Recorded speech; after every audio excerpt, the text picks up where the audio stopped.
नमस्कार। तो आज हम बात करने वाले हैं वसंत पंचमी की।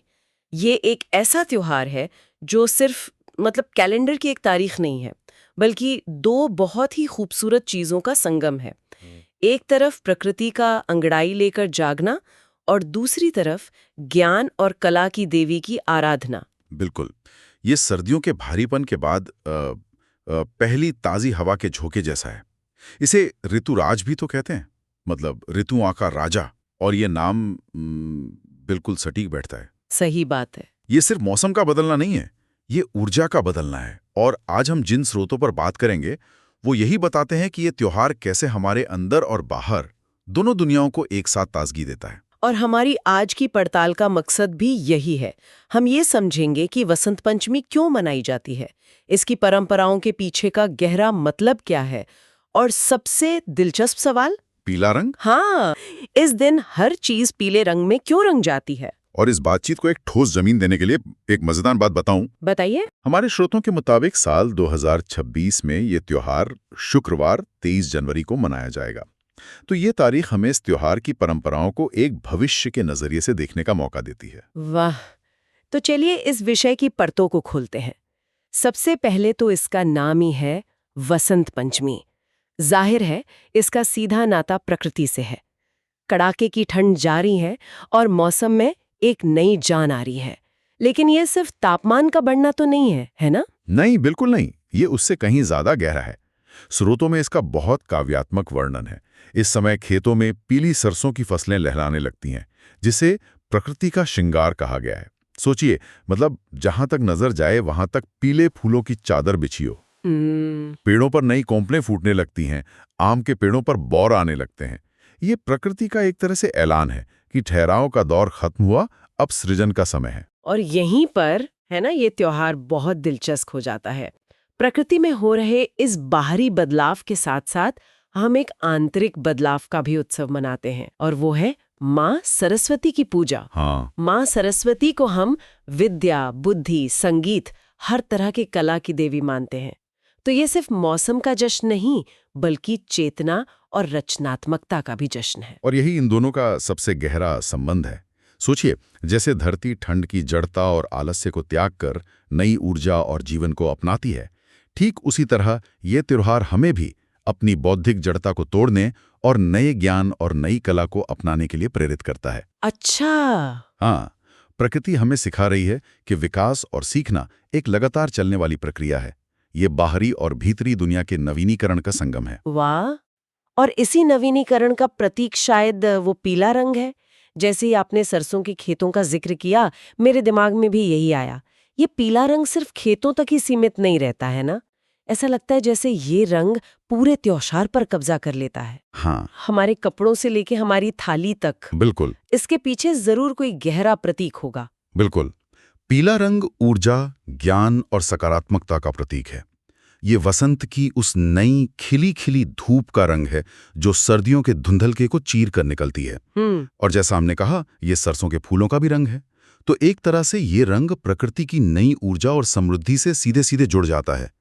इसे सुख, शांति और खुशहाली का रंग भी माना जाता है। ये एक दिलचस्प विरोधाभास भी है ना। हम अक्सर तस्वीरों में देखते हैं कि देवी सरस्वती खुद श्वेत वस्त्र पहनती हैं, जो परम ज्ञान और सात्विकता का प्रतीक है। लेकिन उनका त्योहार पीले रंग से मनाया जाता है, जो सांसारिक खुशहाली और नई शुरुआत का रंग है। क्या खूब पकड़ाया आपने। ये विरोधाभास नहीं, बल्कि एक संतुलन है। सफेद रंग ज्ञान के परम शुद्ध और आध्यात्मिक रूप का प्रतीक है, जो अहंकार रहित है।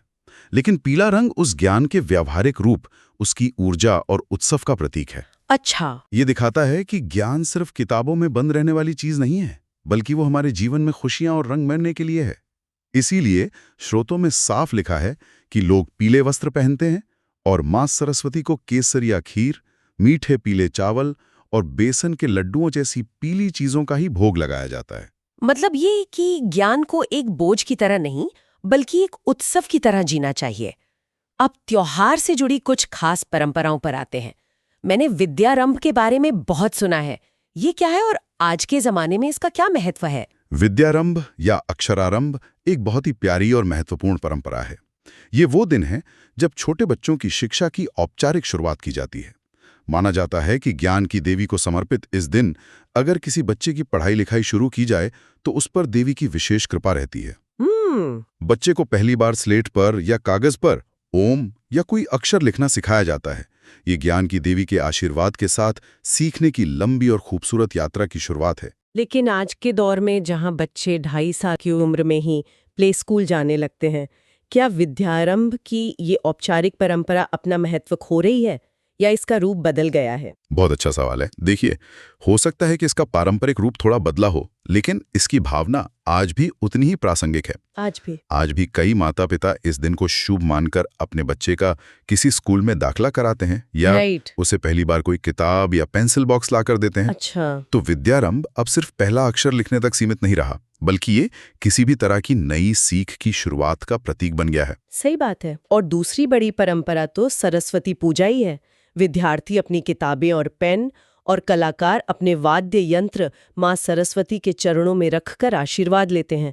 ये एक तरह का समर्पण है, ये मानने का कि हमारा ज्ञान और हमारी कला सब उन्हीं की देन है। हाँ, और मेरे बचपन में मेरी दादी इस दिन सभी किताबों पर हल्दी का एक छोटा सा टीका लगाती थी। वो कहती थी कि यह सिर्फ एक रस्म नहीं बल्कि ज्ञान का सम्मान करने का एक तरीका है। यह हमें याद दिलाता है कि किताबें सिर्फ कागज का ढेर नहीं बल्कि एक ज्ञान का जीवित स्रोत हैं। पूजा की विधि भी बहुत सरल रखी गई है ताकि हर कोई इसे कर सके।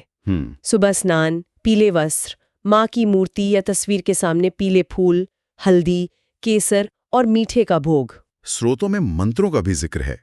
एक सरल बीज मंत्र दिया गया है, ओम ऐं सरस्वतीये नमः, जिसका 108 बार जाप करने का सुझाव है। ये दिखाता है कि परंपरा में सिर्फ बाहरी क्रियाकलाप नहीं बल्कि ध्यान और एकाग्रता का भी महत्व है। और इसके साथ ही माँ सरस्वती की वो प्रसिद्ध वंदना या कुंदेंदु तुषार हारधवला का भी उल्लेख है।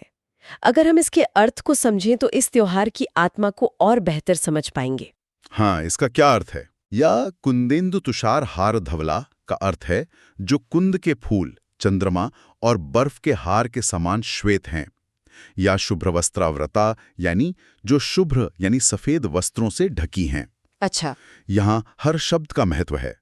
यह सफेदी केवल एक रंग नहीं बल्कि सत्वगुण का प्रतीक है, यानी पवित्रता, शांति और अहंकार से रहित सच्चा ज्ञान। ये तो बहुत गहरा अर्थ है। लेकिन इन सब गंभीर परंपराओं के बीच एक बहुत ही मजेदार और लोकप्रिय गतिविधि भी है, पतंगबाजी। मुझे एक बात समझ नहीं आई, अगर ये ज्ञान और कला की देवी का दिन है तो पतंगबाजी जैसी मनोरंजक गतिविधि का इससे क्या लेना देना है? ये थोड़ा असंगत सा लगता है। पहली नजर में ऐसा लग सकता है, लेकिन इसका भी एक प्रतीकात्मक अर्थ है। खासकर पंजाब और राजस्थान जैसे उत्तर भारत के इलाकों में आसमान रंग बिरंगी पतंगों से भर जाता है। एक स्तर पर यह वसंत के आगमन की सामूहिक खुशी को व्यक्त करने का जरिया है। लोग छतों पर आते हैं, खुले आसमान के नीचे नई हवा को महसूस करते हैं। ये एक सामाजिक उत्सव बन जाता है। और इसका कोई गहरा मतलब? हाँ, पतंग को उड़ान का, आज़ादी का और ऊंची सोच का प्रतीक माना जाता है। जैसे पतंग हवा के सहारे आसमान की ऊंचाइयों को छूती है, वैसे ही यह हमें अपनी सोच और कल्पना को ऊंची उड़ान देने के लिए प्रेरित करती है। अच्छा। ये सर्दियों के आलस्य को छोड़कर एक नई ऊर्जा और उमंग के साथ आसमान की तरफ देखने का संदेश देती है। तो ये सिर्फ मनोरंजन नहीं बल्कि एक तरह से खुद को प्रकृति से और अपनी आकांक्षाओं से जुड़ने का माध्यम है। ये जानकर तो और भी आश्चर्य होता है कि इन परंपराओं के पीछे इतनी सटीक गणनाएं हैं। ये सिर्फ एक सामान्य छुट्टी का दिन नहीं है। हमारे स्रोतों में तो 2026 के लिए भी बिल्कुल सटीक मुहूर्त दिया गया है, जो इस बात को और पुख्ता करता है। हाँ, और ये समय मनमाने ढंग से नहीं चुना जाता। 2026 के लिए जो समय दिया गया है वो है पंचमी तिथि का आरंभ होगा 23 जनवरी को सुबह 02.28 बजे और ये तिथि समाप्त होगी अगले दिन यानी 24 जनवरी को सुबह 01.46 बजे। लेकिन पूजा के लिए जो सबसे शुभ समय या मुहूर्त बताया गया है वो है 23 जनवरी को सुबह 7:13 से लेकर दोपहर 12:33 तक। लेकिन ये शुभ मुहूर्त तय कैसे होता है? इसके पीछे क्या कोई विज्ञान है? बिल्कुल, ये ज्योतिषीय गणनाओं पर आधारित है। ज्योतिष में इस समय को तय करने के लिए बृहस्पति, जो ज्ञान और विवेक के कारक ग्रह हैं, और बुध, जो बुद्धि और संचार के ग्रह हैं, उनकी स्थिति को देखा जाता है। अच्छा। शुभ मुहूर्त वो समय होता है जब इन ग्रहों की ऊर्जा और अन्य खगोलीय पिंडों की स्थिति पृथ्वी पर सीखने और ज्ञानार्जन जैसे कामों के लिए सबसे अनुकूल होती है। ये उस लौकिक ऊर्जा के साथ तालमेल बिठाने का एक प्रयास है ताकि किसी भी नए काम का, खासकर ज्ञान से जुड़े काम का, सबसे अच्छा फल मिल सके। मतलब ये आस्था और खगोलीय विज्ञान का एक संगम है। बिल्कुल। तो अगर आज के इस पूरी बातचीत को समेटे तो वसंत पंचमी सिर्फ एक त्योहार नहीं बल्कि प्रकृति और ज्ञान के नवीनीकरण का एक दोहरा उत्सव है। ये हमें याद दिलाता है कि सीखना, रचना करना और कुछ नया बनाना भी उतना ही आनंददायक और जरूरी है जितना कि प्रकृति में वसंत का आना। और अंतिम विचार यही है कि यह त्योहार बाहरी दुनिया यानी लहलहाते खेत और खिलते हुए फूल और हमारी भीतरी दुनिया यानी हमारी बुद्धि, कला और चेतना के विकास के बीच एक बहुत ही सुंदर पुल बनाता है। जैसे प्रकृति खुद को नया करती है, वैसे ही ये दिन हमें भी अपनी बुद्धि और रचनात्मकता को एक नई धार देने, एक नई शुरुआत करने की प्रेरणा देता है। और इसी प्रेरणा के साथ हम अपने श्रोताओं के लिए एक विचार छोड़ जाते हैं। हमारे श्रोतों में इस बात पर बहुत जोर दिया गया है कि वसंत पंचमी का दिन कुछ भी नया सीखने के लिए, चाहे वो संगीत हो, कोई नई भाषा हो, कोई कला हो या लेखन, सबसे श्रेष्ठ माना जाता है। इसी विचार को अगर हम आगे बढ़ाएं, अगर हम ज्ञान और रचनात्मकता को भी वसंत के आगमन की तरह ही एक उत्सव के रूप में देखें, तो इस नवीनीकरण की भावना का सम्मान करने के लिए इस दिन ऐसा कौन सा एक नया कौशल या कौन सी एक नई कला सीखी जा सकती है जो हमारे जीवन में एक नया रंग भर दे? ये सोचने का एक बहुत अच्छा मौका